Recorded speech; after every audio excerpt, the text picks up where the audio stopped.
পরপর 5 বার হাজিরা এড়িয়ে আগে থেকে না জানিয়ে গত 15ই মে অবশেষে সল্টলেকের সিজিও কমপ্লেক্সে ইডির তদন্তকারীদের মুখোমুখি হন রাজ্যের প্রাক্তন খাদ্যমন্ত্রী। সেদিন ম্যারাথন জিজ্ঞাসাবাদের মুখে পড়তে হয়েছিল তাকে। প্রায় 10 ঘন্টা ধরে ইডি আধিকারিকেরা তাকে দফায় দফায় জেরা করেন। এবার ফের ইডির তলবের মুখে মধ্যমগ্রামের তৃণমূল বিধায়ক। রাজ্যে পুরসভার নিয়োগ দুর্নীতি মামলার তদন্তে ফের তৎপরতা বাড়ালো কেন্দ্রীয় তদন্তকারী সংস্থা। আগামী সোমবার 25শে মে সল্টলেকের সিজিও কমপ্লেক্সে ইডির দফতরে তাকে হাজির হওয়ার জন্য স্পষ্ট নির্দেশ দিয়ে নোটিশ পাঠানো হয়েছে। তাৎপর্যপূর্ণ বিষয় হলো পুরসভার নিয়োগ কেলেঙ্কারি তদন্তে নেমে এর আগেও একাধিকবার জিজ্ঞাসাবাদের জন্য রথীন ঘোষকে তলব করেছিলেন কেন্দ্রীয় আধিকারিকেরা। তবে সেই সময়ে লোকসভা নির্বাচনের প্রচার ও ভোটের ব্যস্ততার কারণ দেখিয়ে বারংবার হাজিরা এড়িয়ে গিয়েছিলেন মধ্যমগ্রামের এই দাপুটে বিধায়ক। ভোট মিটতেই অবশ্য বদলে যায় সেই চেনা ছবি। গত 15ই মে যখন সিজিও কমপ্লেক্সের মূল ফটক দিয়ে ইডি দপ্তরে ঢুকছিলেন রথীন ঘোষ, তখন তিনি দাবি করেছিলেন ঠিক কী কারণে তাকে ডাকা হয়েছে সে বিষয়ে তিনি কিছুই জানেন না। তবে দীর্ঘ 10 ঘন্টার রুদ্ধদ্বার জেরা শেষে গভীর রাতে যখন তিনি ইডি দপ্তর থেকে বাইরে আসেন, তখন তার মুখে আর কোনো রাগ কাটতে দেখা যায়নি।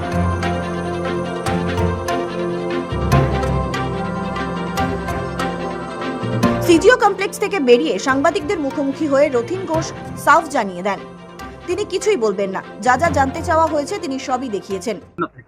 জানতে চাইছি এটাতে ধরুন আমাদের নিজেদের ব্যাপার, আমি তো সেখানে বলবো কি জানতে চেয়েছে সেটা আপনাদের ভাই যে পুরো নিয়োগ দুর্নীতি নিয়ে অভিযোগ করছে, বলছে ওদের বসু গ্রেফতার হলে ওদের কাছে জিজ্ঞেস করুন। আপনি সব আমি কিছু বলবো না। আমার কাছে যা যা ডিপোজিট পেপার চেয়েছে আমি দিই। আবারও কি তাকে তলব করা হতে পারে? এই প্রশ্নের উত্তরে প্রাক্তন খাদ্যমন্ত্রী জানান জানাবে।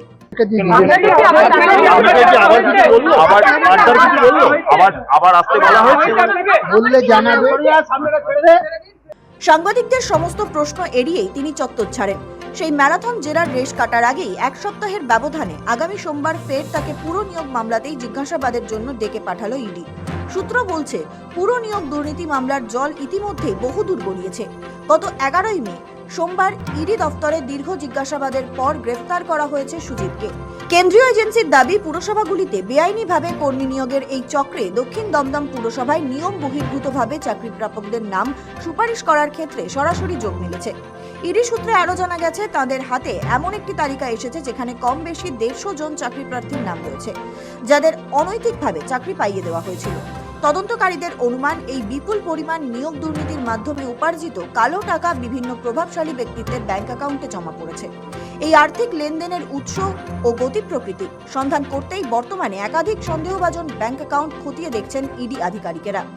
রথীন ঘোষের বয়ানের সঙ্গে অন্যান্য অভিযুক্তদের বয়ান মিলিয়ে দেখাই এখন কেন্দ্রীয় গোয়েন্দাদের মূল লক্ষ্য।